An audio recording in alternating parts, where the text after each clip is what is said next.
Baik, bismillah. Assalamualaikum warahmatullahi wabarakatuh. Assalamualaikum warahmatullahi wabarakatuh. Hamdan katsiran tayyiban mubarakan fih kama yuhibbu rabbuna wa yarda.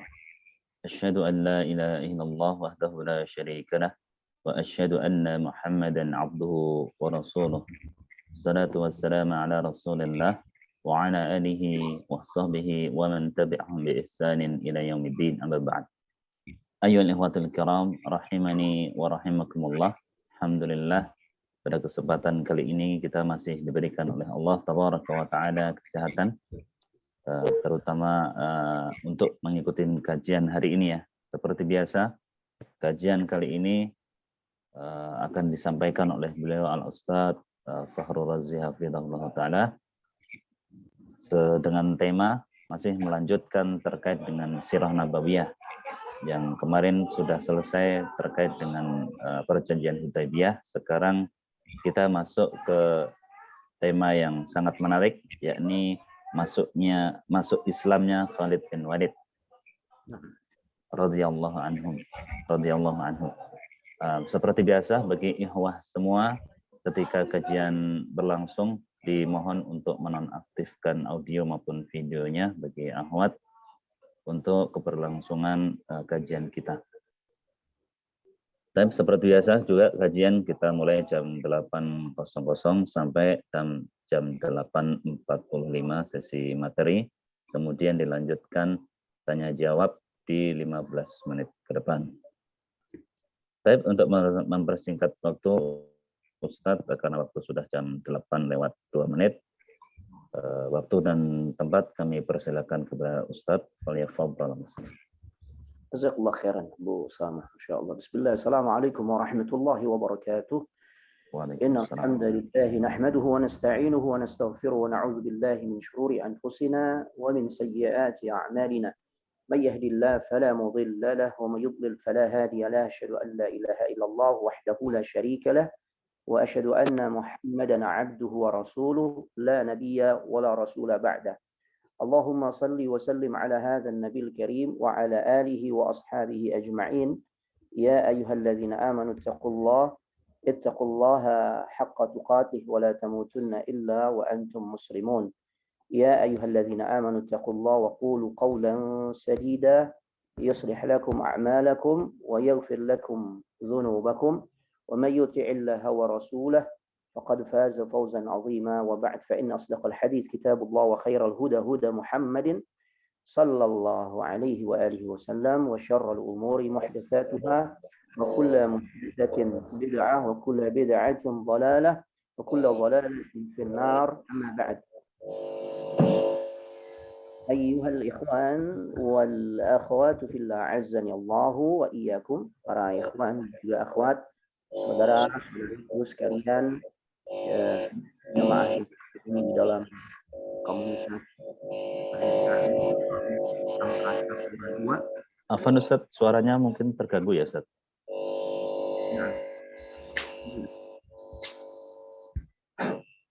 Ya, masih ada masalah?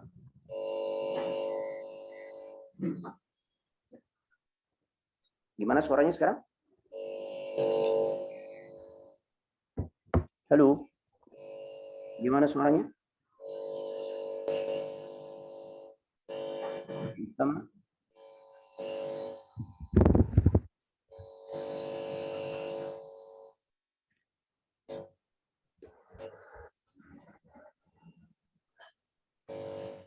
Masih terganggu suaranya?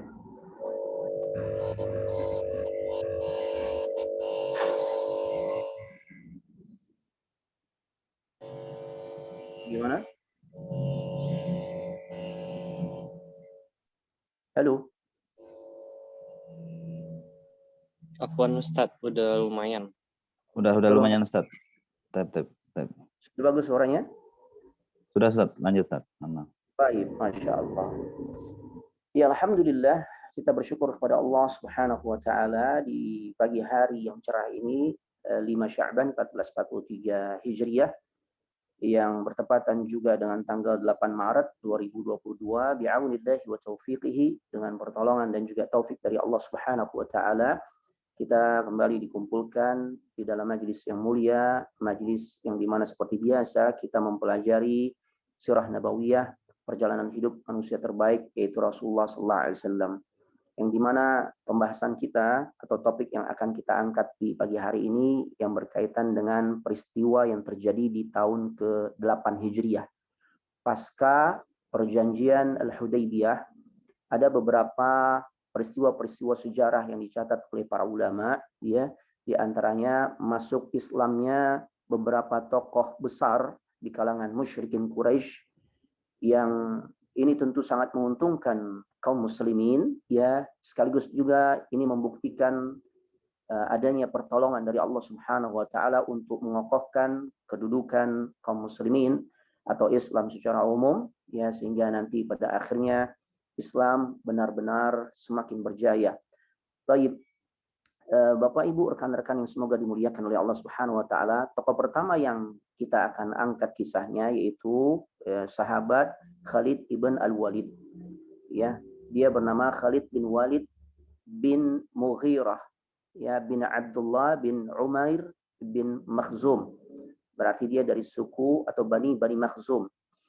Dia mendapatkan julukan Saifullah, yaitu pedangnya Allah. Jadi banyak istilah-istilah yang kemudian disematkan nama Allah di situ. Ya, bukan berarti mereka itu adalah ketika ya kita mendengar ada istilah pedang Allah, Allah tuh punya pedang, bukan, ya. Ada juga yang mengatakan keluarganya Allah, ya, ada istilah seperti itu. Kemudian rumahnya Allah, Baitullah, ya, ada juga Asadullah, singanya Allah, ya, bukan berarti Allah punya singa, bukan, tapi maksudnya adalah, ya, nama-nama atau sesuatu yang disandingkan dengan nama Allah, yaitu menunjukkan kemuliaan orang atau benda tersebut. Nah, ketika masjid dikatakan Baitullah, rumah Allah, ya, karena memang di situ semua manusia hamba Allah, ya, beribadah kepadanya, ya, di tempat yang memang para ulama katakan dia adalah tempat yang paling mulia di muka bumi, yaitu di masjidnya. Nah, kenapa disebut dengan Saifullah pada diri Khalid ibn Al-Walid? Ini gelar yang memang Rasulullah SAW berikan, ya, terkait dengan keberanian dirinya, ya, dan juga kehebatan yang Allah karuniakan kepada dirinya di saat memimpin peperangan, dan Allah Subhanahu wa taala, ya, selalu memberikan kemenangan. Masya Allah. Jadi Allah Subhanahu wa taala selalu memberikan kemenangan kepada dirinya. Ya, ini sangat luar biasa, ya. Baik. Para sejarawan mencatat, nggak pernah beliau tuh kalah dalam satu peperangan pun, baik pada saat jahiliyah atau setelah masuk Islam. Ya, terbukti di perang Uhud saat beliau masih berada dalam barisan orang-orang musyrikin Quraisy, beliau tuh yang berhasil, ya, dalam tanda petik menjadi sebab kegagalan kemenangan yang sebenarnya sudah ada di depan mata kaum muslimin. Tapi beliau melihat ada sisi kelemahan, ya, yang pada akhirnya beliau memimpin kembali pasukan berkudanya untuk memukul, ya, kekuatan kaum muslimin atau pasukan kaum muslimin dari arah belakang, ketika ia melihat dengan kecerdikan dan kejeliannya serta kejeniusannya, dia melihat, ya, orang-orang yang ada di bukit rumah, ya, bukit pemanah, yang kebanyakan adalah para pemuda yang Nabi sallallahu alaihi wasallam amanatkan untuk menjaga pos tersebut. Mereka kebanyakan turun karena tergoda oleh harta rampasan perang atau ghanimah. Itulah titik di mana Khalid melihat, ya, sisi di mana atau titik di mana dia bisa memukul kembali, ya, kaum muslimin. Yang sebenarnya kemenangan tuh udah di depan mata mereka, ya, udah di depan mata kaum muslimin. Yang pada akhirnya kaum muslimin pun mengalami kekalahan. Makanya tercatat dalam sejarah, beliau ini tokoh atau jenderal perang yang pada saat jahiliyah ataupun setelah nanti kemudian kita akan dengarkan kisahnya ketika masuk Islam, Masya Allah, dia selalu diberikan kemenangan oleh Allah Subhanahu wa taala. Ya, makanya nanti juga ada peristiwa di mana Khalid ibn Al-Walid di masa Umar ibn Al-Khattab pun dicopot jabatannya sebagai jenderal perang. Ya, karena kita semua tahu bagaimana sosok Umar. Ya, kenapa dia dikatakan Al-Faruq, yang artinya pembeda, ya, pembeda antara yang hak dan yang batil. Di hadapannya tidak ada perkara yang abu-abu. Yang hak adalah hak, yang batil adalah batil. Jadi tidak ada ruang abu-abu ya di hadapannya. Makanya itulah kemudian beliau mendapatkan julukan Al-Faruq. Nah, karena beliau melihat ketika ya Khalid ibn Al-Walid banyak dikultuskan. Orang berkata ketika Khalid memimpin, maka otomatis kita pasti menang, kita pasti menang, kita pasti menang.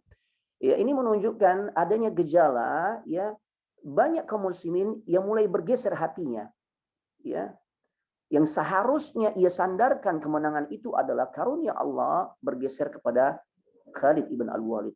Ya, kecenderungan hati mereka, kemenangan yang mereka raih dalam setiap peperangan kalau dipimpin oleh Khalid pasti menang.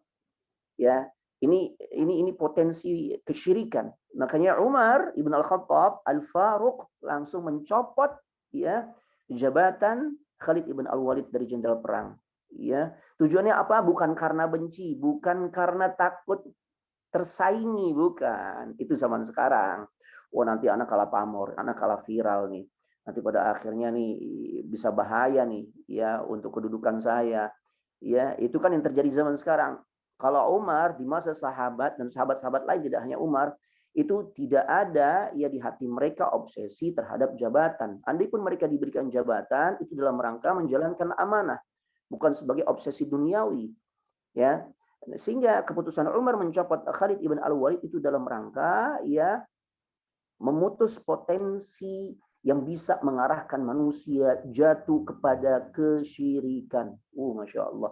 Dan Khalid pun akhirnya beliau bisa menerima ketika Umar menjelaskan keputusannya mencopot ya dirinya jadi jenderal perang bagi kaum muslimin. Dan nggak ada istilah Khalid kemudian ngambek gitu ya, atau buat barisan khusus untuk menjadi tandingan atau menandingi ya, kemudian ngebentuk apa istilah zaman sekarang nih, barisan sakit hati gitu ya.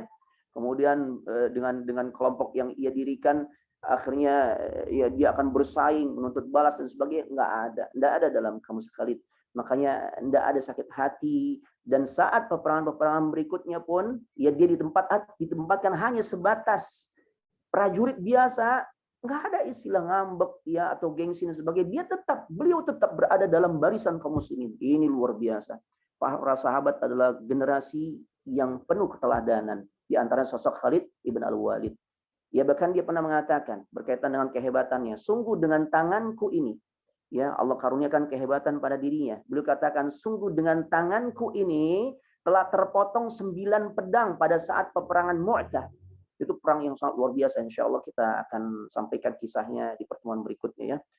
Beliau katakan 9 pedang pada saat peperangan Mu'tah ya itu semua terpotong. Kecuali tertinggal satu saja yang di tanganku. Yang berasal atau yang pedang yang terbuat dari Yaman. Itu kenapa? Ya, karena saking hebatnya semangat juang ya dan keberanian Khalid ibn Al-Walid ketika turun ke kancah peperangan. Masya Allah. Bahkan beliau diabadikan oleh para ulama sejarah, ia pernah mengungkapkan satu perkataan, kebahagiaan diriku saat bermalam bersama ya seorang pengantin wanita, ya artinya kalau dia menikah tuh ya malam pertama lah katakanlah. Tentu semua orang tuh bahagia di saat malam-malam pertama. Beliau katakan ternyata dikalahkan dengan kebahagiaanku ya di saat berada di dalam barisan saf prajurit kaum muslimin ketika akan perang. Masya Allah, luar biasa. Nah, jadi beliau memang benar-benar pahlawan Islam, panglima para mujahid. Ya, dan pemimpin pasukan yang selalu dibantu oleh Allah Subhanahu wa taala. Makanya Allah selalu berikan kemenangan. Ya, Masya Allah, dia memiliki ide-ide cemerlang yang luar biasa. Nanti di antara dalam perang Mu'tah ya dan peperangan lainnya melawan kekuatan ya bangsa Romawi, orang-orang Nasara ya yang kekuatannya luar biasa.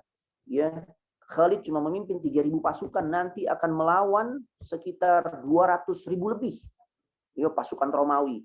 Dan Allah Subhanahu wa taala yang memberikan kemenangan. Rasul mengatakan Allah berikan kemenangan untuk kita. Kama qala Nabi sallallahu alaihi wasallam, itu dahsyat. Dipimpin oleh Khalid ibn Al-Walid.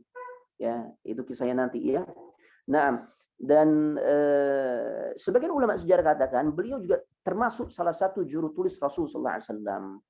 Ya, beliau sering dipanggil dengan kunyahnya yaitu Abu Sulaiman. Berarti beliau punya anak yang namanya Sulaiman.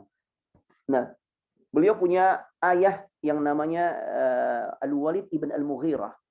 yang julukannya adalah Abdus Syams, hamba matahari. Ya karena memang ya Al-Walid ibn Al-Mughirah Allah takdirkan tidak beriman sampai matinya. Ya dia tetap dalam kesyirikan. Tapi memang terkenal bapaknya ini adalah seorang hakim di kalangan bangsa Arab di masa jahiliyah. Ya bahkan dia juga seorang pemimpin terkemuka di kalangan orang-orang Quraisy. Bahkan dia memiliki kekayaan yang luar biasa. Ya, sampai-sampai ketika seluruh suku-suku Quraisy atau kabilah yang masuk kategori lingkup Quraisy, mereka berkumpul untuk membungkus Ka'bah dengan kiswah. Ya, dibukukan hartanya. Sedangkan Al-Walid ibn Al-Mughirah cukup sendirian saja, ya maka udah cukup. Hartanya banyak, masya Allah. Ya kemudian ibunya itu bernama Asma atau dikenal dengan Lubabah kecil, Lubabah saghirah. Ya, Asma ini putri dari seorang yang bernama Harith ibn Al-Harb. Ya, dan dia adalah saudara dari Lubabah Al-Kubra. Ya, Lubabah Al-Kubra ini istri dari Abbas ibn Abdul Muttalib, pamannya Nabi sallallahu alaihi wasallam. Masya Allah. Jadi orang-orang Arab tuh kalau ngasih nama nggak pusing-pusing jemaah. Ini namanya sama, Lubabah Saghirah atau Lubabah Saghirah. Yang satu lagi Lubabah Al-Kubra. Lubabah kecil, Lubabah besar, gitu ya. Masya Allah. Nah, dan keduanya, baik Lubabah kecil ataupun Lubabah besar, Lubabah kecil ini ibunya Khalid ibn Al-Walid, ya, beliau adalah saudari dari Maimunah. Siapa Maimunah? Maimunah binti Al-Harith. Ya Allah. Dia adalah istri Nabi sallallahu alaihi wasallam. Ya. Baik. Nah, bagaimana kisah Khalid ibn Al-Walid masuk Islam? Diawali ketika Rasulullah sallallahu alaihi wasallam masuk ke kota suci Mekah di dalam rangkaian pelaksanaan umrah qadha. Umrah qadha adalah umrah yang dikerjakan ya sebagai pengganti ya ketika di tahun ke-6 Hijriah Rasulullah dan kaum muslimin tidak bisa melaksanakannya ya, yang sampai kemudian terjadilah peristiwa perjanjian Hudaybiyah. Itu kan awalnya mau umrah ya. Nah, baru terlaksana ya 1 tahun setelahnya. Nah, jadi Rasul 1 atau 2 tahun setelahnya. Rasulullah SAW masuk ke kota suci Mekah dalam rangkaian umrah qadha. Ya. Kemudian ikut bersama Rasulullah ada Walid ibn Al-Walid. Ini adiknya atau saudaranya Khalid ibn Al-Walid. Lebih dulu masuk Islam nih Al-Walid ibn Al-Walid. Sama ya, Al-Walid ibn Al-Walid. Anak sama bapak namanya sama ya. Nah, dia saudaranya Khalid ibn Al-Walid. Nah, bagaimana seorang saudara yang setelah lebih dulu mendapatkan hidayah ya, ternyata beliau pun menginginkan agar saudaranya pun diberikan hidayah oleh Allah Subhanahu wa taala. Ya. Maka begitulah seharusnya seorang muslim. Ya. Di mana Nabi sallallahu alaihi wasallam bersabda, "La yu'minu ahadukum." Tidak sempurna keimanan seseorang sampai dia mencintai untuk saudaranya apa-apa yang ia cintai untuk dirinya. Kita bahagia dapat hidayah. Hidayah di atas sunnah, hidayah mengenal Islam ini dengan benar, ya. Maka seharusnya kalau kita ingin menunjukkan kesempurnaan iman kita, kita pun seharusnya ya menginginkan kebahagiaan kita ini juga didapatkan oleh saudara kita. Makanya kita nggak boleh tinggal diam, kita dakwahi mereka, kita ajak kepada kebaikan, diawali dengan pendekatan akhlak yang baik, sehingga muncul ketertarikan dari saudara kita yang pada akhirnya kita akan dimudahkan oleh Allah untuk mengajak mereka kepada kebaikan. Ya, mengajak mereka untuk memahami Islam dengan benar, mengajak mereka untuk mengamalkan sunnah dan sebagainya. Ya, begitulah kesempurnaan iman seseorang, dia mencintai sesuatu ya dia mencintai ya untuk saudaranya sesuatu yang ia cintai untuk dirinya. Nah, jika itu terjadi pada saudaranya ya sebagaimana yang dia rasakan juga, maka itu adalah kesempurnaan iman. Makanya Walid cari saudaranya, tapi nggak menemukannya. Akhirnya Al-Walid ibn Al-Walid ya saudaranya Khalid ini menulis pesan di sepojok surat lah, katakanlah seperti itu, kepada saudaranya Khalid ibn Walid. Dia tuliskan dengan mengawali ya kalimat basmalah. Dia diawali dengan kalimat basmalah, Bismillahirrahmanirrahim, amma ba'd. Ya, sesungguhnya aku tak menemukan sesuatu yang lebih mengherankan daripada jauhnya pikiranmu dari Islam. Karena Walid tahu nih, adiknya Khalid ya, tahu persis abang atau saudaranya ini orang pinter. Ya, makanya jadi bikin heran ya Walid. Seharusnya kalau dia gunakan kepintarannya ya untuk mencerna kemuliaan Islam, ajaran Islam, itu lebih mudah untuk menerima. Ya, menerima Islam. Engkau adalah orang yang cerdas. Anta rajulun zaki. Engkau adalah ya orang yang Allah karuniakan kecerdasan. Enggak seorang pun yang tidak mengenal agama seperti Islam. Ya, semua pasti kenal bagaimana kemuliaan Islam. Kenapa engkau seakan-akan nggak paham tentang kemuliaan Islam? Seharusnya dengan kata lain orang cerdas itu paham. Ya, dan dia akan berusaha untuk masuk ke dalam kemuliaan tersebut. Masya Allah, ini luar biasa ya kalimat yang pada akhirnya menggugah hati Khalid dan kemudian tergerak ya untuk masuk Islam. Ya, bahkan beliau cerita tuh, aku pernah ditanya, ketahuilah wahai saudaraku, aku pernah ditanya satu kali oleh Rasulullah SAW tentang dirimu. Ya, beliau bertanya, ya aina Khalid, mana saudaramu si Khalid? Maka aku jawab, ya semoga Allah memberinya hidayah ya Rasulullah.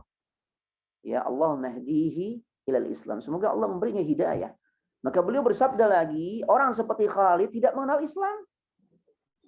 Andaikan ia gunakan kehebatan dan ketangguhannya yang selama ini ia gunakan untuk yang lain, ya, tapi ia gunakan untuk untuk kaum muslimin, tentu itu akan lebih baik dari dirinya. Ya, tentu itu akan lebih baik bagi dirinya. Masya Allah. Maksudnya apa? Allah kasih karunia nih kepada Khalid, ya, kecerdikan, kepintaran, kecerdasan, kemampuan leadership, ya, kemampuan memimpin, ya, kemampuan di dalam mengatur strategi perang.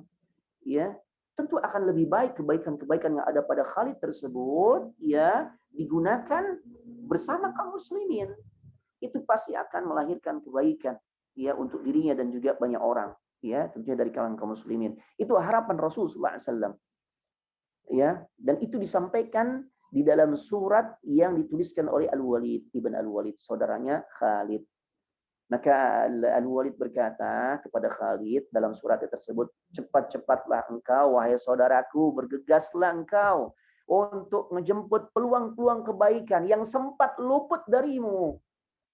Ya, ya karena kan terbukti dalam sejarah beliau banyak memerangi kaum muslimin di dalam kancah peperangan.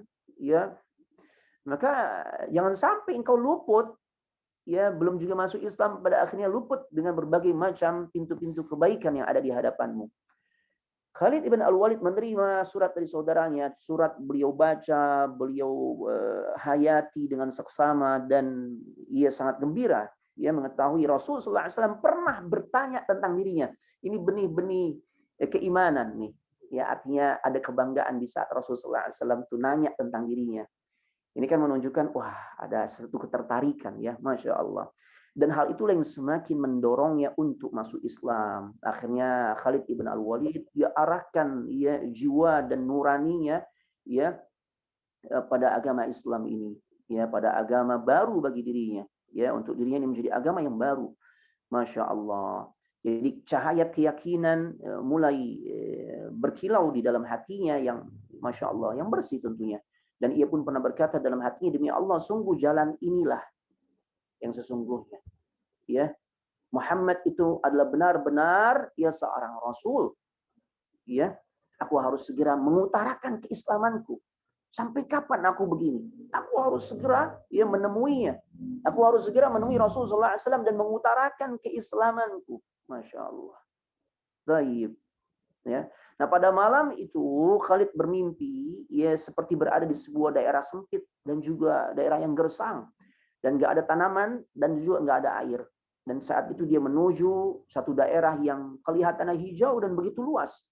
Setelah bangun Khalid berkata dalam hatinya, semoga ini adalah mimpi yang baik. Ya akhirnya Khalid keluar dari rumahnya dan saat itu dia sangat bertekad bisa ketemu Rasulullah SAW.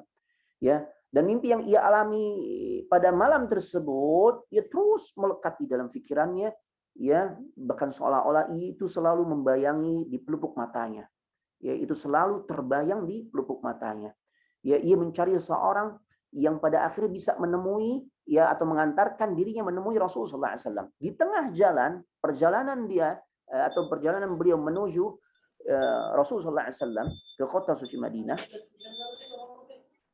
Ya, di tengah jalan ia bertemu dengan Safwan ibn Umayyah. Khalid kemudian berkata pada Safwan, ya Abu Wahab, tidakkah engkau perhatikan kondisi kita? Ya, Masya Allah. Dia katakan kita ini ibarat gigi geraham, sementara Muhammad telah menguasai bangsa Arab dan non-Arab. Kalau kita datang menemui Rasulullah Muhammad lalu kita ikuti langkahnya, niscaya kemuliaan Muhammad ia bertambah dan juga kemuliaan diri kita. Kita pun akan ikut mulia. Masya Allah. Ya, tapi ternyata Safwan bin Umayyah enggan, dia nggak mau. Ya fa'aba, beliau menolak ajakan Khalid. Ya, beliau katakan andaikan tak ada lagi yang tersisa selain diriku sendiri, sungguh aku tidak akan pernah mengikuti ajaran Muhammad selamanya. Subhanallah. Ya. Akhirnya ya Khalid ibn Al-Walid meninggalkan Safwan ibn Umayyah dan ia berkata dalam hatinya, ya orang ini saudara dan bapaknya terbunuh di perang Badar. Artinya dia memendam ya rasa dendam kesumat yang begitu mendalam sampai menghalangi dirinya untuk ya mendapatkan secercah hidayah. Masya Allah. Kemudian Khalid berjumpa dengan Ikrimah bin Abu Jahal, ya anaknya Abu Jahal. Khalid berkata kepada Ikrimah seperti yang dia katakan kepada Safwan bin Umayyah. Jawaban yang diberikan Ikrimah juga sama dengan jawaban Safwan bin Umayyah. Nah, lalu Khalid kembali ke rumahnya dan mempersiapkan kudanya. Ya, ini ya akhirnya beliau mempersiapkan kudanya. Ya, jadi tadi itu belum berangkat ya. Kemudian mulailah dia menuju Madinah. Tiba-tiba bertemu dengan Utsman ibn Talhah, sahabat dekatnya Khalid. Ia sampaikan rencananya untuk ketemu Nabi sallallahu alaihi wasallam. Ternyata Utsman beda. Utsman ibn Talhah justru menerima ajakannya Khalid. Akhirnya keduanya pergi dengan tujuan yang sama, ya. Untuk menemui Nabi dan pengen masuk Islam, ya. Nah, di jalan mereka bertemu dengan Amr ibn Al-As. Ini juga kisah masuk Islam yang sahabat yang juga akan kita angkat ya. Amr ibn Al-As berkata kepada keduanya, marhaban, marhaban. Masya Allah, ini sapaan yang lazim di kalangan bangsa Arab ketika saling bertemu, marhaban. Kadang-kala marhaba, marhaba gitu ya. Nah, itu sama ya intinya. Itu sapaan yang menunjukkan keakraban seseorang ketika baru bertemu. Nah, kemudian Amr bin Al-As bertanya, "Aina antuma?" Mau kemana kalian berdua? Ya. Kemudian apa yang menyebabkan engkau keluar di waktu seperti ini? Ternyata Khalid dan juga Utsman, ya, Utsman ibn Talhah bertanya balik kepada Amr, ya, engkau sendiri mau kemana? Ya, baik. Maka apa yang terjadi? Dijawablah untuk masuk Islam dan mengikuti ajaran Muhammad. Ya, jadi tadi ketika saling bertanya, ya, kemudian dijawab duluan oleh Khalid, kalau kami ya ingin ketemu Nabi karena kami ingin masuk Islam dan mengikuti ajaran Muhammad. Masya Allah. Apa kata Amr ibn Al-As? Itulah yang membuat aku juga datang ke sini. Masya Allah. Jadi Allah pertemukan 3 orang sekaligus yang memiliki niatan yang begitu tulus, yang begitu mulia, yaitu ingin masuk ke dalam Islam dan menjadi pengikut Nabi kita Muhammad sallallahu alaihi wasallam.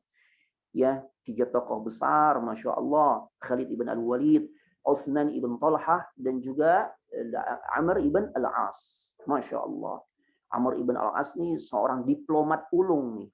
Dulu saat belum masuk Islam, dia pula tuh yang lobi Najasyi agar mengembalikan orang-orang Muslim yang hijrah ke Habasyah, ya, agar dipulangkan ke Mekah. Itu yang datang adalah Amr, karena memang di kalangan orang-orang Quraisy Amr terkenal seorang diplomat, ya, kemampuan diplomasinya sangat ulung. Nanti juga masuk Islam sama, yang sering ketemu dengan para pembesar-pembesar, ya, kerajaan Romawi, Heraklius, Kisra, ya, dan sebagainya. Nanti yang diutus juga Amr ibn Al-As di masa Islam.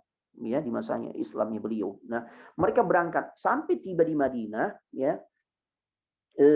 Ketika di jalan, sebelum bertemu Rasulullah SAW, ya ternyata Khalid bertemu dengan saudaranya Al-Walid ibn Al-Walid, masya Allah. Dan kemudian Al-Walid ibn Al-Walid berkata, cepatlah, segeralah engkau wahai saudaraku, masya Allah, asri, segeralah, cepatlah. Sesungguhnya Rasulullah SAW telah mengetahui kedatanganmu dan beliau sangat farah, sangat gembira, ya, dengan kedatanganmu.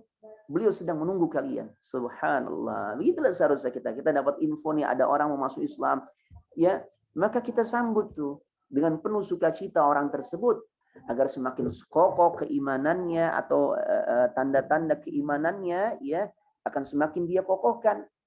Ya kita sambut tuh. Nah, kita segerakan kalau orang mau masuk Islam, masya Allah. Dan saat dia nanti mengutarakan apa tujuannya, ya kita nggak perlu mengorek-orek terlalu dalam. Andai pun saat itu tujuannya adalah karena urusan dunia, misalnya, kenapa Anda mau masuk Islam? Ya kan, apakah ada yang memaksa? Ya tidak. Tapi saya pengen nikah karena calon saya orang Muslim, seorang Muslimah, makanya saya masuk Islam. Jangan kemudian katakan, oh kalau begini ente nggak usah masuk Islam. Jangan, biarkan saja. Karena keislaman seorang itu berproses. Dulu kan ada ya seorang pemimpin suku yang datang kepada Nabi, dia mau masuk Islam asal dikasih kambing dan nggak tanggung-tanggung, dikasih kambing sama Nabi, ya ini ada gunung, di sampingnya ada gunung, ada celah di tengahnya, lembah lah kita katakan gitu ya. Ya di situ terisi dengan banyaknya kambing-kambing yang ada di tempat tersebut, dikasih semuanya ya oleh Nabi Sallallahu Alaihi Wasallam kepada ya pemimpin satu kaum ya. Dan kemudian dia pulang ke kaumnya, dia katakan, wahai kaumku, aslimu, masuk Islamlah kalian. Ya sungguhnya aku mendapati sosok yang sangat baik, yaitu Muhammad, yang aku bersaksi ya masuk Islam di hadapannya. Dia adalah orang yang ketika memberi tidak pernah takut miskin. Subhanallah. Jadi bertahap tuh orang kan masuk Islam karena apa? Karena berharap dapat kambing. Ya, jadi yang penting Islam dulu. Nah akhirnya dikasih tahu Rasul sangat antusias, sangat bersemangat untuk menemui ya 3 orang ini, Khalid ibn Al-Walid, Amr ibn Al-As, dan juga Utsman ibn Talhah. Mereka mempercepat langkah dan segera masuk menemui Nabi Sallallahu Alaihi Wasallam. Khalid yang saat itu lebih dulu masuk dan ia segera menyampaikan salam pada Rasul Sallallahu Alaihi Wasallam. Ya, dan maaf ada yang sedikit terlupa, di saat Rasul sudah melihat dari kejauhan kedatangan ketiganya, ya, apa kata Rasulullah SAW? Sesungguhnya, kama qala Nabi SAW, sesungguhnya, ya, kota suci Mekah telah menyerahkan jantung hatinya. Masya Allah. Artinya apa? Ini tokoh yang sangat punya pengaruh nih. Ya, Allah hantarkan mereka untuk masuk Islam. Ya, maka Rasul katakan, kota suci Mekah telah mengantarkan jantung hatinya atau putra-putra terbaiknya. Subhanallahil-azim. Ya, luar biasa, masya Allah. Tabarakallah. Ya, Khalid ketemu Nabi Rasul, kemudian dia mengucapkan salam, ya. Kemudian Khalid segera berucap, sesungguhnya aku bersaksi asyhadu an la ilaha illallah wa asyhadu anna Muhammadar Rasulullah. Ya, maka masya Allah kesaksiannya pun diterima. Ya, dia masuk Islam. Ya, Rasul katakan, mari kesini, ta'al. Ya, ketika Khalid sudah mendekat, Rasulullah SAW bersabda, segala puji bagi Allah yang telah memberikan petunjuk kepada dirimu. Ya, aku memang sudah melihat kecerdasanmu wahai Khalid. Ya, dan aku berharap semoga kecerdasanmu, kepintaranmu, ya, ahli strategi yang kau miliki, keahlianmu di dalam mengatur strategi peperangan dan kelebihan-kelebihan lainnya itu membawa dirimu pada kebaikan. Begitulah seharusnya kita jemaah. Apa yang Allah titipkan kepada kita nih dari potensi-potensi kelebihan yang Allah kasih ke kita yang tidak dimiliki oleh orang lain. Jabatankah? Ya namanya jabatan level top up itu kan nggak banyak orang ya. Nah saat Allah berikan hal itu kepada diri kita, apa yang bisa kita perbuat dengan kelebihan yang Allah berikan tersebut? Tentunya untuk agama ini ya secara khusus, atau untuk bangsa ini secara umum, atau untuk kebaikan manusia secara umum, karena Nabi katakan khairun nasi anfa'uhum linnas. Sebaik-baik manusia adalah yang paling banyak memberikan manfaat untuk manusia yang lain. Itu jemaah. Makanya itu yang sangat diharapkan oleh Nabi Sallallahu Alaihi Wasallam. Sampai-sampai beliau melihat, aku memang sudah melihat bagaimana kecerdasan dirimu, kecerdikan dirimu, dan kelebihan-kelebihan lain yang Allah berikan pada dirimu. Dan aku memang sangat berharap semoga sisi-sisi kelebihan termasuk kecerdasan yang Allah berikan kepada dirimu itu membawa dirimu pada banyak kebaikan. Oh, Masya Allah. Ya, begitu seharusnya kita. Atau di level apapun, yang penting kita punya peran. Kita nggak hanya sebatas penonton, jemaah, tapi kita ambil peran. Ini alhamdulillah bertahun-tahun ya, Ana juga alhamdulillah bisa berbagi dengan antum semua di kalangan komunitas teman-teman Rahis Angkasa Pura II. Ya, Masya Allah. Ya, ini andil dari orang-orang yang seperti antum yang semoga istiqamah, Masya Allah. Itu akan membawa kebaikan yang banyak. Ya, Masya Allah. Dan itu yang merupakan menjadi bekal buat kita semua nanti di kehidupan akhirat. Ya, Masya Allah. Ya. Kemudian setelah membaiat Rasulullah SAW, Khalid berkata, ya Rasulullah, aku telah banyak berada pada posisi yang menentang kebenaran, ya Rasul. Masya Allah. Kita kalau melihat bagaimana sosok ya para sahabat itu, sosok yang Masya Allah, ya, sosok yang memang mereka tuh pantas Allah pilih untuk ngedampingin Nabi, untuk ngebela Nabi, karena tulusnya hati mereka, jujurnya hati mereka. Mereka katakan, ya Rasulullah, aku dulu telah banyak berada pada posisi yang menentang kebenaran, menentang engkau, menentang Islam dan sebagainya. Maka berdoalah kepada Allah agar Allah mengampuni diriku. Masya Allah. Itu adabnya jemaah. Kita ingin dapat ampunan Allah, hinakan diri kita, akui dosa-dosa kita, akui kesalahan kita. Kadangkala adab kita kurang dipakai. Ya Allah, kenapa engkau kasih ujian kepada diriku? Salah saya apa ya Allah? Ini kalimat yang nggak pantas untuk diucapkan oleh seorang manusia. Oleh kita-kita yang berlumuran dosa, maksiat, sengaja, nggak sengaja, kecil, besar, sembunyi-sembunyi atau terang-terangan yang kita kerjakan. Kemudian mengatakan, salah saya apa ya Allah? Kemudian engkau uji saya dengan ujian yang begitu berat. Ngomong begitu aja salah, ya, bicara kayak begitu tuh salah. Artinya kita mentazkiyah, merasa menganggap diri kita tuh bersih. Salah itu. Ya, fala tuzakku anfusakum. Jangan engkau menganggap suci dirimu. Apalagi kalau berdoa, berharap ampunan dari Allah, hinakan sehina-hinanya. Ya Allah, ya saya hambamu yang berlumuran dosa, bergelimang maksiat. Datang kepadamu memohon ampun, ya Allah, karena engkau satu-satunya yang mampu untuk mengampuni dosaku, ya Allah. Begitu ya.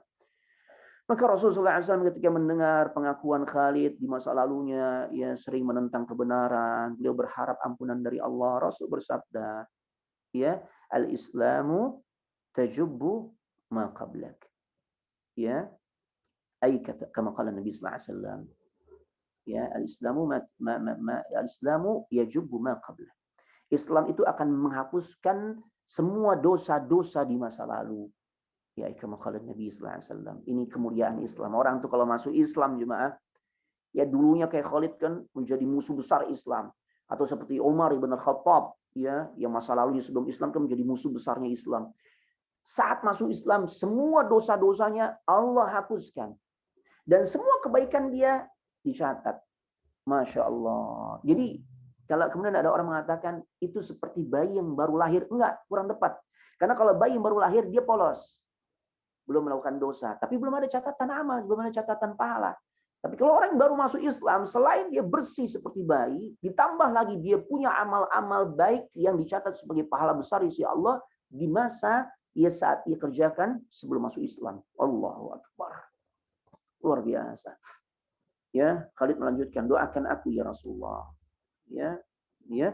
Maka Allah pun Nabi sallallahu alaihi wasallam pun mendoakan, ya Allah ampunilah Khalid atas segala perbuatannya yang menghalangi manusia dari jalanmu. Masya Allah. Didoain sama Nabi sallallahu alaihi wasallam. Utsman ibn al-As, Utsman ibn Talha, Amr ibn al-As pun maju dan membaiat Rasul sallallahu alaihi wasallam. Jadi sejak hari itu Rasulullah SAW tidak akan pernah memberi sesuatu apapun kepada para sahabatnya lebih banyak dari yang diberikannya kepada Khalid ibn al-Walid. Ini metode jemaah. Metode kita ya yang bisa kita ambil pelajaran, ini metode buat kita nih. Bagaimana saat kita melihat ada orang-orang yang ingin kita kokohkan keimanannya, di antara bentuk caranya adalah ya dengan memberikan sesuatu yang lebih, perhatian yang lebih, pemberian materi yang lebih ya kepada orang-orang tersebut sehingga dia merasa sangat diperhatikan. Makanya Rasul itu kalau kasih ghanimah itu beda-beda antara satu orang dengan orang lainnya. Mobil khusus yang baru masuk Islam biasanya dilebihkan tuh. Jadi dia merasa nyaman ya dengan keislamannya, ya, karena begitu merasa diperhatikan. Ya diperhatikan, masya Allah. Begitulah seharusnya kita jemaah. Makanya kalau ada lembaga-lembaga yang antum kelola, ya memfasilitasi orang untuk masuk Islam, ya jangan berhenti sampai pada tahapan dia bersyahadat selesai masuk Islam, tapi juga pandu dia untuk mengokohkan keislamannya lewat ilmu yang kita sampaikan, ya pendidikan pengajaran Islam kepada dirinya, dan juga ya kalau kita memang bisa atau dititipkan dana-dana yang lebih, kita bisa support tuh. Mungkin dia orang yang kurang mampu, kita support tuh, kita modalin dan sebagainya. Itu yang dilakukan oleh Nabi sallallahu alaihi wasallam. Sejak saat itu Khalid, kemudian Utsman ibn Talha, Amr ibn al-As selalu menjadi prioritas kalau diberikan sesuatu biasanya ghanimah, ya. Masya Allah. Dan kemudian Nabi pernah berkata, jangan sakiti Khalid, ya, karena sesungguhnya ia adalah pedang di antara pedang-pedang Allah, ya, yang dia hunuskan pada orang-orang kafir. Masya Allah. Satu hari pernah juga Khalid, jadi intinya ketiga tokoh musyrikin Quraisy ini masuk ke dalam Islam. Ya, putra-putra terbaik dari kalangan musyrikin Quraisy masuk ke dalam tubuh kaum muslimin. Ya, bergabung bersama kaum muslimin. Masya Allah. Ada satu catatan sejarah yang disampaikan juga oleh para ulama, ya, di antaranya ketika Khalid pernah bermimpi dan dia jumpa dengan Abu Bakar As-Siddiq. Abu Bakar memang sosok sahabat yang jago, ya, karena karunia Allah tentunya, ya bahasanya beliau jago ya dalam urusan ta'wil atau tafsir mimpi, ya. Dia pernah cerita tuh, ya, saat aku bermimpi sesuatu, aku berkata dalam hatiku, kayaknya aku pengen deh bercerita tentang mimpiku kepada Abu Bakar. Dan akhirnya dia ceritakan kepada Abu Bakar, ya, mimpi yang ia alami. Maka Abu Bakar berkata, sesungguhnya daerah hijau, ya mimpi yang dulu tuh, yang ketika membuat dirinya tuh kok semakin semangat untuk ketemu Nabi. Ya, di saat dia berada di jalan yang tandus, sempit, di lorong kecil, ternyata kemudian diperlihatkan wilayah yang luas dan hijau. Ya, beliau merasa perlu ada orang yang menafsirkan mimpinya tersebut, ya. Maka akhirnya beliau ceritakan kepada sahabat Abu Bakar As-Siddiq radhiyallahu taala. Ya, maka Abu Bakar katakan, Abu Bakar memang jago dalam urusan menafsirkan mimpi. Beliau katakan, sesungguhnya daerah hijau yang luas itu adalah jalan keluar yang menjadi tempat Allah menunjukimu pada Islam. Allahu Akbar. Dan sesungguhnya daerah yang sempit itu adalah masa lalu engkau ya Khalid di dalam kemusyrikan. Subhanallah. Artinya apa? Kita nih bersyukur kepada Allah. Allah berikan kita keislaman sejak lahir. Ya Allah. Ya, ini karunia yang sangat luar biasa. Yang tidak kepada setiap orang Allah berikan. Ini sesuai dengan kehendak Allah nih. Allah kehendaki kita nih dengan keislaman kita dari kecil. Jaga jemaah, jaga. Rawat keislaman kita, Masya Allah. Makanya di dalam Al-Quran dan ayat sering dibaca oleh para da'i di awal kajian, wala tamutunna illa wa antum muslimun. Janganlah kalian mati kecuali tetap mempertahankan keislaman kita, jemaah. Ya Allah, karena ini adalah karunia yang sangat besar yang digambarkan oleh Abu Bakar As-Siddiq, ya, terkait mimpinya Khalid ibn Al-Walid, ya. Daerah hijau yang luas itu adalah jalan keluar yang menjadi tempat Allah menunjuki dirimu pada Islam yang sesungguhnya. Masya Allah. Jadi Islam itu solusi. Makanya kaum muslimin itu harus selalu optimis. Kenapa? Dia berada di satu jalan, ya, petunjuk hidup yang akan selalu memberi solusi atas masalah yang kita hadapi. Cuma permasalahan kita tuh sering nyerah, bahkan naudzubillah putus asa karena nggak kenal Islam. Kita nggak mau kembali kepada ajaran Islam yang sesungguhnya. Akhirnya merasa galau, depresi, ya, dan sebagainya. Kalau kita kembali kepada Islam, pada Islam ini ada jalan keluar yang Allah tunjukkan atas problem apapun yang kita hadapi. Masya Allah, ya. Dan Khalid pun menunjukkan kekokohan keislamannya dan keimanannya. Ya, dia tinggalkan semua keyakinan, semua ajaran, semua ritual-ritual yang selama ini dia jalani yang berasal dari nenek moyangnya. Ritual kesyirikan atau akidah-akidah keyakinan kesyirikan sudah ia buang jauh-jauh. Begitulah seharusnya seorang muslim. Ya. Tidak ada konsep ketuhanan yang harus dia tunjukkan. dia harus yakini kecuali tauhidullah, mengesahkan Allah dengan sebenar-benarnya. Tidaklah dia menyembah, beribadah dengan beragam macam variasi ibadah kecuali hanyalah untuk Allah Subhanahu wa taala. Masya Allah, luar biasa.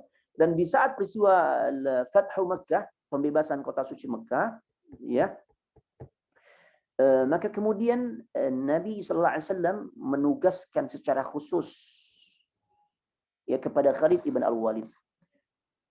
Di kota suci Mekah ada satu patung sembahan yang sangat viral, yang sangat digandrungi, gitu ya, yang sangat dikultuskan, yang namanya Uzza. Ya, dia ada di satu wilayah yang namanya Nakhlah. Ya, ini orang-orang Quraisy, suku Kinana, Bani Mudhar, ini sangat mengagungkan Uzza, ini berhala nih. Dan orang-orang yang memelihara dan menjaganya adalah Bani Syaiban. Sebagian ulama katakan yang Uzza ini sebuah pohon, ya.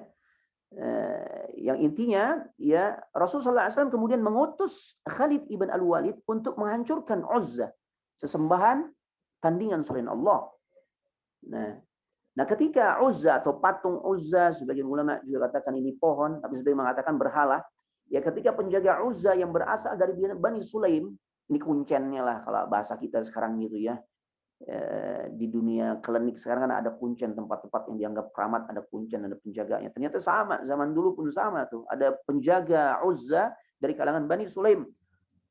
Mereka dengar Khalid sedang menuju ya ke Uzza, ya untuk menghancurkan Uzza.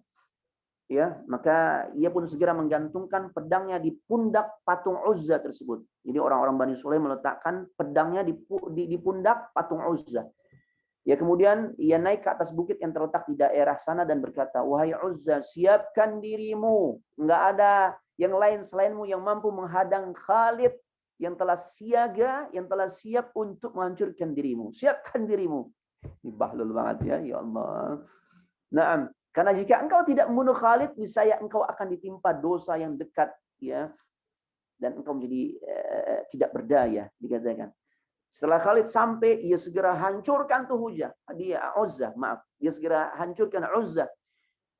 Dan setelah kembali Rasulullah SAW bertanya kepada Khalid, maaf. Setelah kembali Rasulullah SAW bertanya kepada Khalid, apa yang kau lihat saat engkau menghancurkan Uzza? Ya, Khalid menjawab, aku tidak melihat apa-apa. Maka Rasulullah menyuruhnya untuk kembali ke sana.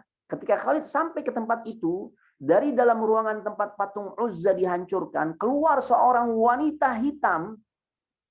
Kebayang nggak jemaah? Wanita hitam, rambutnya terurai panjang, tapi nggak ada keterangan punggungnya bolong, ya itu di Indonesia kayaknya ya. Nah, sambil menaburkan tanah ya ke kepala dan mukanya, ya. Dan Khalid segera mengayunkan pedangnya, yang menebaskan pedangnya ya ke tubuh wanita tersebut dan berakhirlah hidup wanita itu. Ya, jadi itulah penunggu patung Uzza. Ya memang ketika orang datang menyembah Uzza, kemudian Uzza tuh terdengar bersuara, itu dia tuh.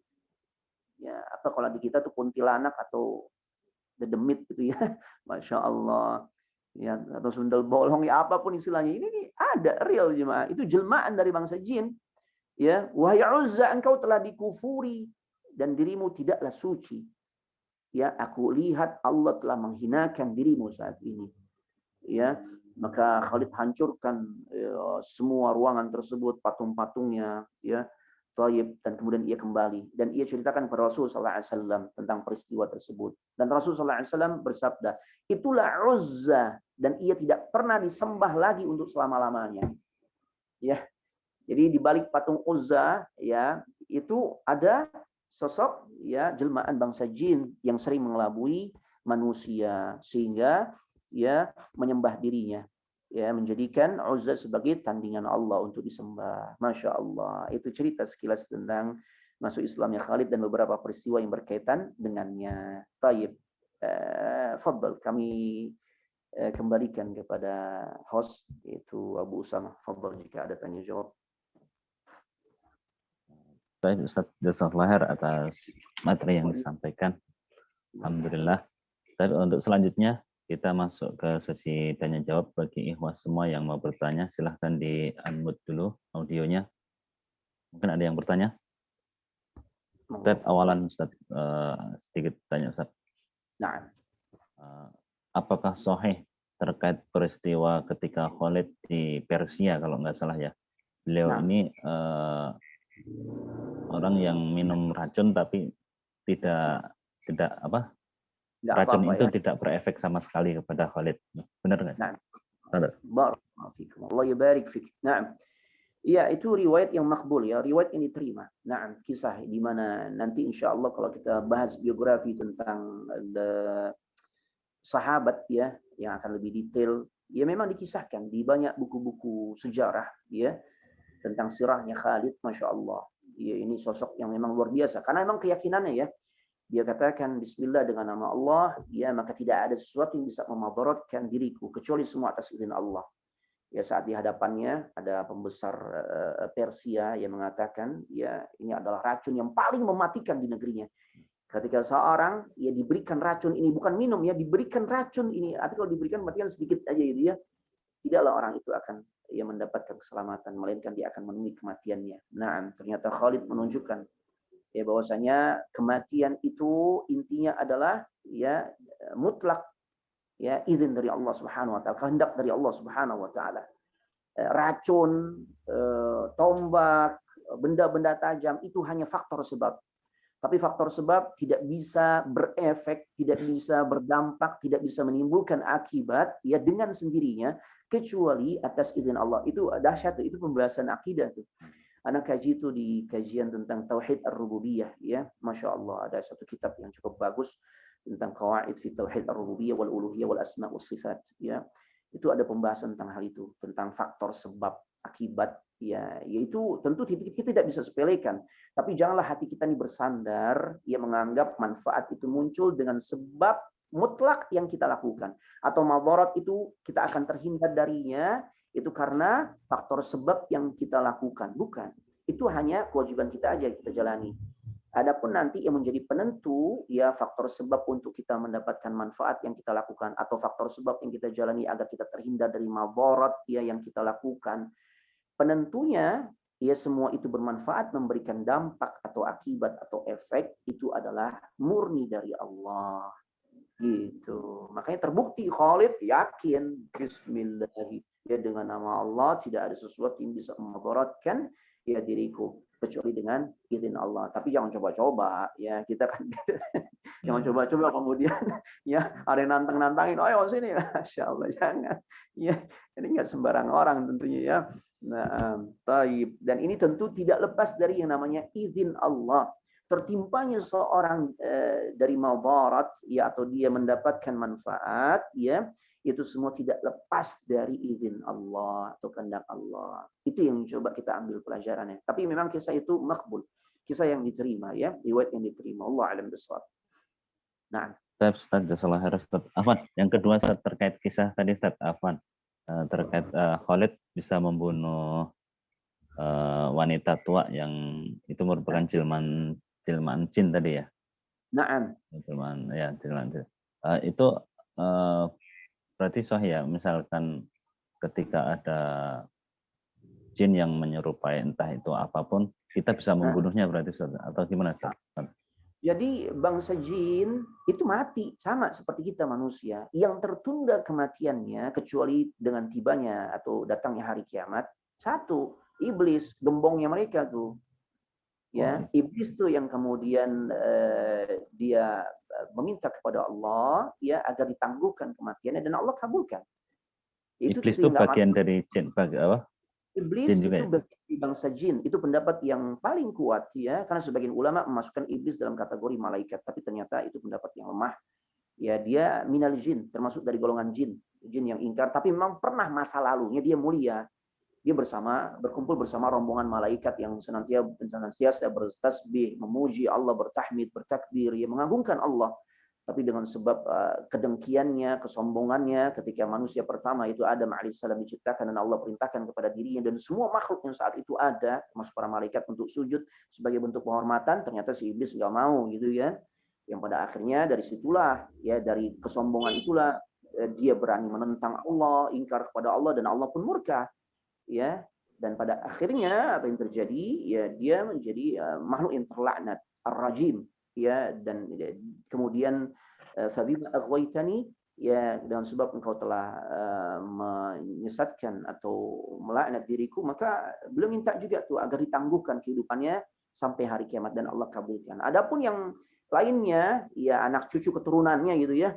Nah, syaitan, ya bangsa jin kan kayak manusia juga, ada yang beriman, ada yang ingkar. Yang ingkar ini kemudian disematkan istilah syaitan, asy-syaitan, yaitu jin-jin yang ingkar, yang tidak beriman kepada Allah. Nah, itulah yang sering menjalin interaksi dengan manusia, memberikan tipu daya. Kalau yang beriman sama, manusia yang beriman itu nggak mau interaksi dengan jin, sebagaimana jin yang beriman pun nggak mau interaksi dengan manusia. Itu udah nafsi-nafsi itu ya. Nah, adapun yang sekarang ngaku saya jin muslim, nama Abdullah dan sebagainya, siapa yang sesuatu yang mudah tentu untuk mengaku-ngaku ya. Dan kalau hanya sebatas muslim, sama sebagai manusia. Banyak kita muslim, tapi bagaimana kondisi keimanannya, bagaimana perilakunya, kan nggak menjamin. Nah, jadi intinya adalah yang dibunuh oleh Khalid ibn Al-Walid itu adalah bentuk jelmaan bangsa jin yang menyerupai sosok wanita. Makanya kita mendapat tambahan ilmu, ya memang bangsa jin hukum asalnya nggak bisa la yarahum, ya atau la narahum, kita nggak bisa melihat mereka secara kasat mata kecuali ketika mereka sudah dalam keadaan tasyakkul atau penyerupaan diri.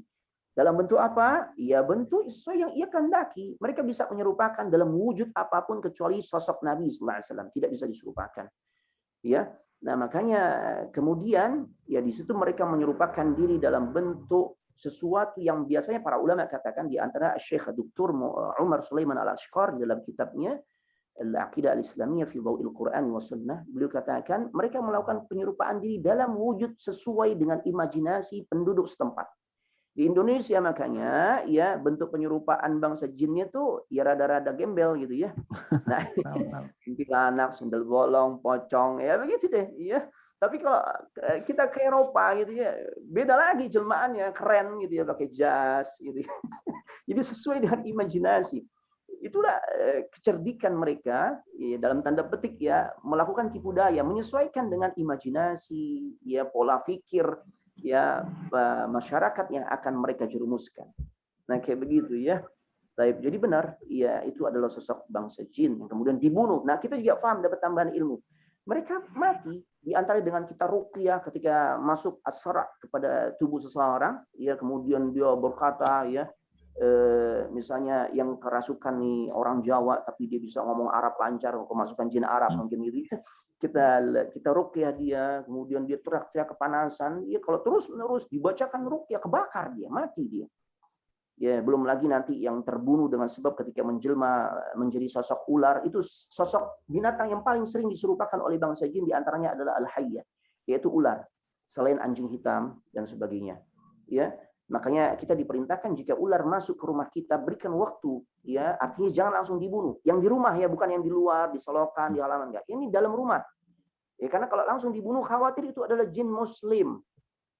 Yang ketiga itu terjadi di Madinah, langsung dibunuh ya oleh seorang pemuda, ya pemuda muslim, dan di atas mata tombaknya ular itu menggelepar, dan tidak lama kemudian pemuda yang menombakkan ular tersebut, yang menancapkan tombaknya di tubuh ular tersebut pun ikut mati.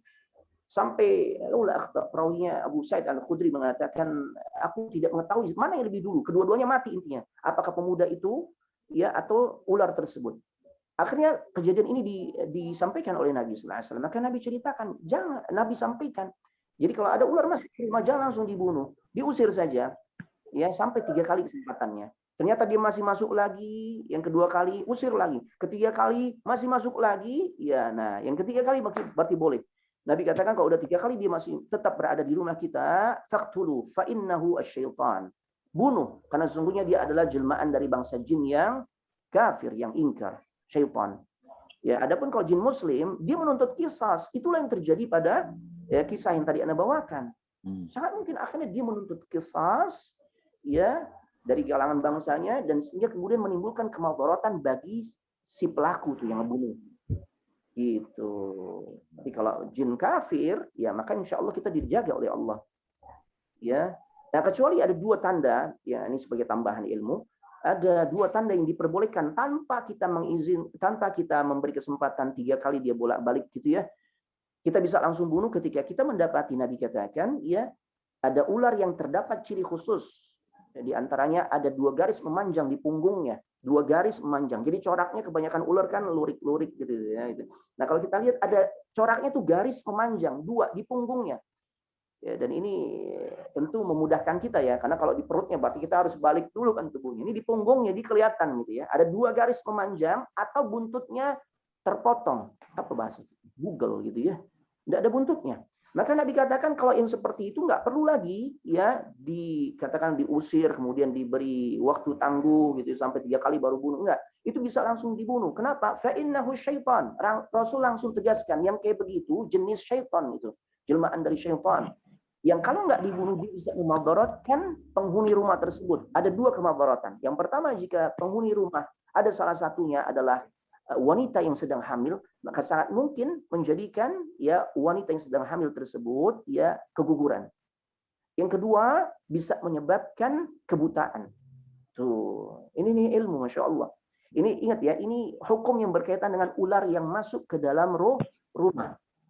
Adapun yang disolokan itu langsung bunuh nggak masalah, Tapi datang ke rumah, ya, baik. Wallahu a'lam bishawab. Ada lagi. Ustaz. Kalau berlaku sebaliknya nggak Ustaz? Misalkan jin atau syaitan, jin dari kalangan yang kafir itu bisa membunuh manusia nggak Ustaz? Nah, bisa saja. Di antaranya ketika manusia tidak memiliki benteng pertahanan yang cukup, ya, lewat zikir-zikir, ayat-ayat perlindungan yang seharusnya dibaca. Makanya kenapa kita diperintahkan untuk melazimkan zikir pagi dan petang? Itu dalam rangka agar kita mendapatkan penjagaan perlindungan dari Allah Subhanahu wa taala dari keburukan ya makhluknya. Di antaranya ya dari kalangan bangsa jin dan juga manusia. Keburukan dari kalangan bangsa jin yang ditimbulkan dari kalangan bangsa jin dan juga manusia.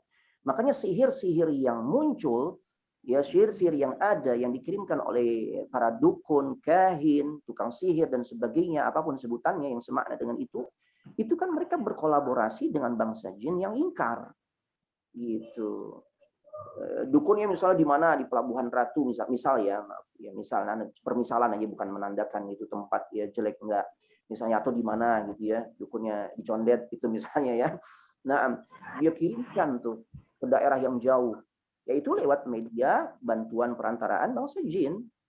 Nah, jika kita tidak memiliki ya benteng yang kuat karena Allah menjaga kita dengan sebab kita biasa tuh membaca ayat-ayat perlindungan, ayat kursi yang Nabi katakan, dan ini juga informasi kan dari jin juga kan, yang ketika ditangkap oleh Abu Hurairah ketika mencuri harta zakat, dia katakan yang ketiga kali ketangkap, ya kemudian dia minta dilepas dan kemudian untuk meyakinkan agar dia bisa dilepas, dia katakan, aku akan sampaikan sesuatu yang bermanfaat untuk manusia. Yaitu diantaranya adalah ya ketika manusia membaca ayat kursi di pagi hari, Allah berikan perlindungan sampai di sore hari. Dia baca di sore hari, Allah akan jaga dirinya sampai pagi hari. Artinya kalau kita baca ayat kursi di pagi dan sore hari, pagi petang, 24 jam kita dalam perlindungan Allah. Kejadian itu disampaikan oleh Nabi Sallallahu Alaihi Wasallam, diceritakan ya oleh Abu Hurairah. Apa kata Rasulullah Sallallahu Alaihi Wasallam? Apa yang disampaikan olehnya benar. Padahal dia adalah al-khabith, yang makhluk yang buruk, yang suka berdusta, tapi untuk kondisi seperti itu apa yang dia sampaikan benar, gitu ya. Makanya baca ayat kursi. Apakah semuanya Ustaz zikir pagi petang? Kan banyak Ustaz, ana nggak cukup waktunya Ustaz, ana harus berangkat ke kantor. Paling tidak sebagiannya ayat kursinya, kemudian bismillahirrahmanirrahim la yadurru ma'asmihi syai'un fil ardi wala fis sama' wa huwas samiul alim a'udzu bikalimatillahi tammati min syarri ma khalaq. Atau trikul yang jadi favorit kita tuh jangan ditinggal jemaah, sambil kita yakini itu ayat perlindungan. Semoga kita dilindungi oleh Allah dari keburukan ya pengaruh kejahatan dari bangsa jin yang mereka bisa saja dengan izin Allah memadaratkan manusia lewat sihir-sihir yang dikirimkan atau lewat kedengkian di hati mereka. Mereka juga punya rasa dengki, mereka juga punya rasa suka. Maka kenapa kita saat buka baju mengucapkan bismillah agar tertutuplah aurat kita di hadapan mereka, karena mereka juga punya syahwat dan sebagainya. Masya Allah. Jadi untuk ngadepin mereka satu kuncinya. Bukan kita fight, ayo kita tempur. Enggak. Allah cuma perintahkan fasta'id billah. Karena kita kalah set sama mereka. Mereka bisa melihat kita nggak bisa melihat mereka. Kalau dalam wujud aslinya. Maka jalan terbaik adalah ya di banyak ayat Allah katakan fasta'id billah. Maka mohonlah perlindungan kepada Allah. Demikian. Baik, jazakallahu khairan jawabannya. Tapi selanjutnya mungkin bagi ikhwan sekalian ada yang mau bertanya secara langsung kepada Ustadz, silahkan, dipersilakan. Ada yang mau bertanya? Masya Allah. Udah diwakilin kayaknya sama Abu Sama, Masya Allah.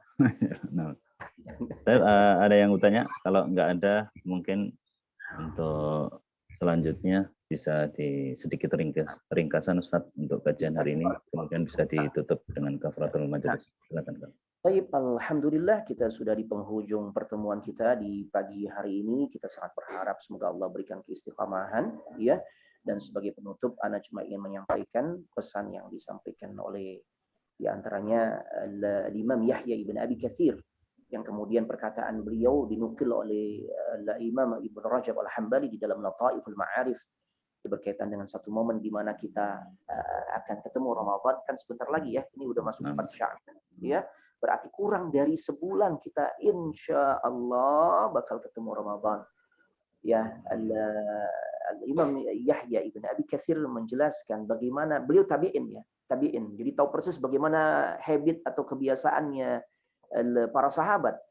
Hati mereka yang sangat rindu dengan Ramadan, ya mereka ungkapkan itu jauh-jauh hari sebelum Ramadan. Kalau kita ini menjelang 1 bulan, udah kurang dari 1 bulan.